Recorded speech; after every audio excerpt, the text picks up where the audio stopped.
কুল ইন্নামা আনা বাশারুম মিসলুকুম, বলুন হে নবী আপনি বলে দিন আমি তোমাদের মতো একজন মানুষ। অনেকে মানুষ মানতে রাজি নেই, জানেন কিনা? একটা বিরাট গোষ্ঠী বলে যে মানুষ না তো কি, হ্যাঁ নূর, তো নূর কি মানুষ কি আগে বলেন না? হ্যাঁ মানুষ না তো কি, ফেরেশতা চিন তো কি, কিছুই বলতে পারে না, শুধু একেবারে একটা সুযোগ পাইছে নূর। আবার কেউ তো বাড়াই বাড়াই আল্লাহ নূরে বলে ফেল, নাউজুবিল্লাহ। শিরিক কাকে বলে কত প্রকার কি দেখাই দেন, আল্লাহ নূর বলে শিরিক হয়ে যাবে। স্রষ্টার কোনো অংশ সৃষ্টির ভিতরে নাই, স্রষ্টার কোনো অংশ সৃষ্টির ভিতরে নাই, থাকতে পারে না। স্রষ্টা ওই সময় ছিলেন যখন সৃষ্টি ছিল না, যখন সৃষ্টি ছিল না স্রষ্টা ছিলেন কিনা তখন? স্রষ্টা এবং সৃষ্টি আলাদা যদি বিশ্বাস না করতে পারেন আপনার ঈমান থাকে না। স্রষ্টা এবং সৃষ্টি আলাদা। আমাদের দেশে কিছু মানুষ তো ইয়া করে, গানে গায় মান্না গঞ্জম দার জমিনও আসে না। হ্যাঁ হ্যাঁ, যা আসমান জমিনে জায়গা হয় না ওনার পরে পকেটের ভিতরে জায়গা হয়ে যায়, ওনার কলের ভিতরে জায়গা হয়ে যায়। এগুলো হিন্দুদের কথা, এগুলো মুসলমানদের কথা হইতে পারে না। মুসলিম এ কথা বলতে পারে না, ঈমান থাকবে না। এটা বললে অবশ্যই বিশ্বাস করতে হবে স্রষ্টা এবং সৃষ্টি আলাদা। কেমনে বিশ্বাস করবেন জানেন? আল্লাহ তাআলা বলে দিয়েছে সুন্দর করে, মা কাদারুল্লাহ হাক্কা কাদরিহি ওয়াল আরদু জামিআন ক্বাবদাতুহু ইয়াওমাল কিয়ামাহ ওয়াস সামাওয়াতু মাতউইয়াতুন বিয়ামিনিহি সুবহানাহু ওয়া তাআলা আম্মা ইউশরিকুন। আল্লাহ তাআলা বলছেন আল্লাহকে তারা সঠিক ধারণা, আল্লাহকে সঠিক সম্মান দিতে জানেনি। আল্লাহ সম্পর্কে তাদের ধারণাই মিথ্যা। কেন? হাসরের দিন আল্লাহ তাআলা জমিনকে মুষ্টির ভিতরে রাখবেন আর আসমানগুলিকে তার ডান হাতে রাখবেন। আসমানগুলি, আসমান দেখছেন কোনদিন? দেখছেন কেউ? জমিন তো দেখেই তো পাগল হয়ে গেছেন। এই গ্রহ নক্ষত্র যেগুলো দেখছেন সবই তো জমিন, এগুলি জমিনের অংশ। এই জন্য মঙ্গল গ্রহে জমি বেচতেছে কেউ কেউ, তাই না? চাঁদে যাইয়ে কেউ বসবাস স্থাপন কাছে চিন্তা ভাবনা করতেছে, এগুলো জমিনের অংশ। এগুলি আপনার কাছে অনেক বড় দেখা দিয়েছে, তাই না? এগুলি যদি আপনি সব যারা আজ আকাশ নিয়ে গবেষণা করে তারা বলছে যে এই যেগুলি আছে সবগুলি ক্ষুদ্র ক্ষুদ্র ক্ষুদ্র। আল্লাহ সবগুলিকে, যেগুলো আমরা দেখতে পাই অনেক ক্ষুদ্র, আকাশে ছায়াপথ আছে এরকম হাজার হাজার ছায়াপথ, লাখ লাখ ছায়াপথ আছে, ছায়াপথের ভিতরে আমরা এই গ্যালাক্সি যা আছে সবগুলি একটু ছোট জিনিস। যদি আল্লাহর এই সবগুলিকে তিনি ডান মুষ্টির ভিতরে রাখেন, রব্বুল আলামিন কত বড় আযীম, আল্লাহু আকবার মিন কুল্লি শাই, তিনি মহান, তিনি বড়, তার চেয়ে বড় আর কিছু হতে পারে না। আল্লাহ তাআলা অন্য আয়াতে বলছেন ওয়াস সামাওয়াতু মাতউইয়াতুন বিয়ামিনিহি, তার ডান হাতে আল্লাহ তাআলা বলছেন তার সমস্ত আসমান সবগুলি পেছানো থাকবে। আল্লাহ তাআলা অন্য আয়াতে বলছেন ইয়াউমা নাতুইস সামাআ কাতাই সিজরিল কুতুব, যেদিন আমি রাখবো কাগজ যেভাবে একটার উপর একটা ভাঁজ করে রাখে, আসমানগুলিকে আমি আমার হাতে ভাঁজ করে রাখবো। আল্লাহু আকবার।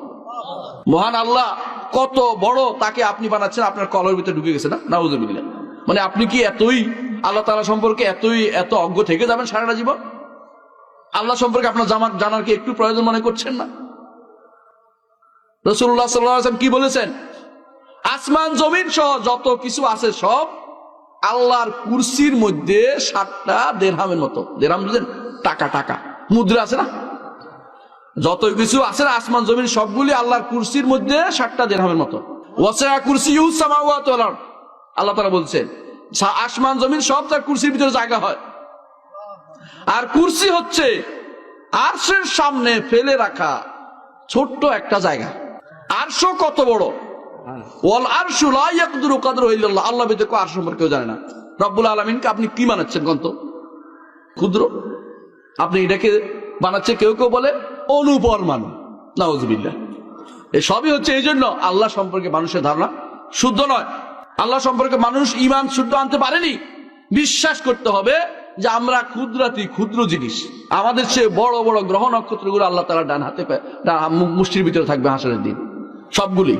তাহলে এই রব্বুল আলামিনকে আপনি কি মনে করতেছেন? আপনি বলেন যে মান্না গুঞ্জম, এটা বলতে পারে কোনো মানুষ? আকীদা কেমনে শুদ্ধ করবেন? কোন জায়গা দিয়ে শুদ্ধ করবেন? কত ভুল আপনি দেখতে পাচ্ছেন। হ্যাঁ, একজন বলেছিল যে সর্বাঙ্গে ব্যথা, ওষুধ দেবে কোথা? সব জায়গায় ব্যথা থাকে। তো আমাদের অবস্থা হচ্ছে এরকম। আপনি আল্লাহ সম্পর্কে এখন ঈমানটা শুদ্ধ করতে পারেনি আমরা। ইন্নাল্লাযীনা আমানু ওয়া আমিলুস সালিহাত কানাত লাহুম জান্নাতুল ফিরদাউসি নুজুলা খালিদিনা ফিহা লা ইয়াবগুনা আনহা হিওয়ালা। সেখান থেকে বের হতে চাইবে না। জান্নাত থেকে কেউ বের হতে চাইবে না। সবাই বলবে যে এটা শান্তি। এমনকি প্রত্যেক ব্যক্তি সর্বশেষ জান্নাত যাবে, সে 10টা জান্নাত, দুনিয়ার মতো 10টা পাবে। আল্লাহু সুবহানাল্লাহ, দুনিয়ার মতো 10টা পাবে সে। জান্নাতে এমন এমন গাছও আছে যা 100 বছর গাছের ছায়া দিয়ে বাহন দিয়ে যেতে পারবে, 100 বছর। এটা হাদিস, সহিহ হাদিসে সাব্যস্ত। এত বড় জান্নাতে যেতে চান না? আল্লাহ তাআলা এই জন্য বলছে আরদুহাস সামাওয়াতু ওয়াল আরদ সারি'উ ইলা মাগফিরাতিন মির রাব্বিকুম ওয়া জান্নাতিন আরদুহাস সামাওয়াতু ওয়াল আরদ, দ্রুত এগিয়ে আসো তোমাদের রবের ক্ষমার দিকে, ও জান্নাতিন, এমন জান্নাতের দিকে, আরদুহাস সামাওয়াতু ওয়াল আরদ, যার আয়তন আসমান জমিন, মানে যেটা মানুষ বলে না বিরাট আসমান জমিনের আসমানের মতো বড়, বড় বোঝানোর জন্য বলছে, আর কি বুঝাবে আপনি, এত বড় আরদুহাস সামাওয়াতু ওয়াল আরদ, মোবারকা বলে এটাকে, মানে বাড়তি বোঝানোর জন্য, কত বড় আসমান জমিন। জান্নাতের দিকে যেতে হলে ঈমান এবং আমল সালেহ লাগবে। ঈমানটা বক্তব্য করতেই হবে, শিরক থেকে মুক্ত থাকতেই হবে, আমল সালেহ করতে হবে, রসুল যা করেছেন তা করতে হবে, রসুল যা করেননি তা পরিত্যাগ করতে হবে। এই জন্য যে এটা বেদাত, আর বেদাত হচ্ছে পথভ্রষ্টতা, রসুলের সাথে অন্য কাউকে সমকক্ষ করার কোনো সুযোগ নাই, করলে ঈমান চলে যাবে। ঈমান মনে রাখতে হবে, আমাদেরকে একমাত্র রাসূলই আমাদেরকে হক পথের দিশা দিয়েছেন, এই জন্য তিনি হেদায়েতের নূর, হেদায়েতের আলো, কিন্তু ব্যক্তি সত্তা আলো নন। এই জন্য ব্যক্তি সত্তা আলো বলা যাবে না। এই জন্য কেন ব্যক্তি সত্তা আলো? আল্লাহ তাআলা তার কিতাবকেও নূর বলেছে, কোরআনকেও নূর বলেছে, কোরআন কি আলো বেরোচ্ছে? অর্থাৎ কোরআন পড়লে সে আলো দিয়া আলোকিত হবে, এটার উদ্দেশ্য। রাসূলকে মানলে সে আলো দিয়ে আলোকিত হবে, হেদায়েতের আলো হবে। কিন্তু ব্যক্তি সত্তা নূর বানানো ইসলামে জায়েজ। এই জন্য কুল ইন্নামা আনা বাশারুম মিসলুকুম। তবে পার্থক্য কি? ইউহা ইলাইয়া, আমার কাছে ওহী আসে, রাসূলের কাছে ওহী আসে, আর কারো কাছে ওহী আসে না। আর কারো কাছে ওহী আসে? কেউ মানুষটা এলহামের দাবি করে, হ্যাঁ, কেউ মানুষ এলহামের, কেউ তো এলহাম নয়, কেউ কিন্তু হুজুরের কাছে কাশফ হয়েছে। হুজুরের কাশফ, হুজুরের কাশফ প্রচার করার জিনিস না। যদি আল্লাহ কাউকে সম্মানিত করেও, এটা গোপন রাখার জিনিস, এটা দিয়ে প্রচার করার জিনিস। দুনিয়া একটা কাশফ আর কারামত দিয়ে ভরাই হচ্ছে। কাশফ আর কারামতের জ্বালায় অনেক সময় থাকাই যায় না, শুধু কাশফ আর কারামত বর্ণনা করতেছে, আর কিছু নাই। আর থাকলে তো ওনার নিজে, আপনার কি লাভ? আপনি বর্ণনা করে কি? আপনি কাশফ কারামত ব্যবস্থা করেন, আপনি কারামতের ব্যবস্থা, আল্লাহর কাছে সম্মানিত হন, আপনি ইবাদত করেন আল্লাহর বেশি বেশি করে, আপনি কিছু পাবেন। কিন্তু আপনি নিজে আরেকজনের কারামত দিয়ে কি বাড়াতে চান নাকি?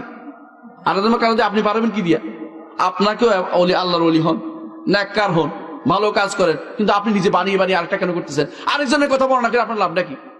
এটি হচ্ছে আরেকজনের জিনিস দিয়ে নিজে অপরের জন্য পোদ্দারি করা, এগুলো শরীয়তে অনুমোদিত নয়। ইন্নাল্লাযীনা আমানু ওয়া কানাত লাহুম জান্নাতুল খালিদিন লা ইয়াবগুনা কুল্লাহু কানা মিদাদা কালিমাতি রাব্বিনা নাফিযা ক্বাবলা আন তানফিযা কালিমাতু রাব্বি ওয়া লাউ জিনা বিমিসলি মাদা কুল ইন্নামা আনা বাশারুম মিসলুকুম ইউহা ইলাইয়া আন্নামা ইলাহুকুম ইলাহুন ওয়াহিদ। তোমাদের ইলাকে একজন, আল্লাহ, ইলাকে একমাত্র আল্লাহ। এইটার জন্য এত দুনিয়ার সব ঘুরে আয় না, এই কথাটা বলছে যে আল্লাহকে একমাত্র ইলাহ মানো। মান কানা আখিরু কালামি লা ইলাহা ইল্লাল্লাহ দাখালাল জান্নাহ। সব আল্লাহকে একমাত্র ইলাহ মানলে, একমাত্র তারই ইবাদত করলে, ইবাদতের কোনো অংশ কাউকে না দিলে আপনার এই লাভটা হবে।